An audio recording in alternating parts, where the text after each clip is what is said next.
Thank you. On behalf of the Green Group, Mr. Tarrant, for 1 minute, please.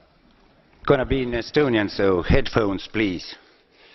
Mulle teeb suurt rõõmu, et see vaidlus, mis veel mõni aeg tagasi näis kui lõppemata lugu, saab täna lahenduse, nagu Foxtrot meie armsa Euroopa välisteenistusegagi võttis seegi liiga kaua aega.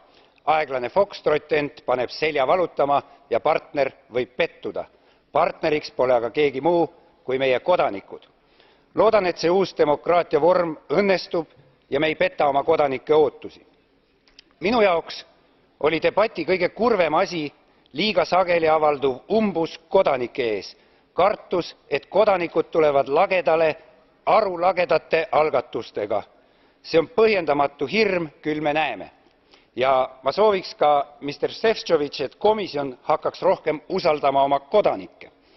Eesti esindajana soovin kiita ka nõukogu, kes säilitas eelnõus digitaalallkirja võimaluse, sest see on meie inimeste jaoks elementaarne. Euroopa kodanike loovaid algatusi suure rõõmuga ootama jäädes. Aitäh!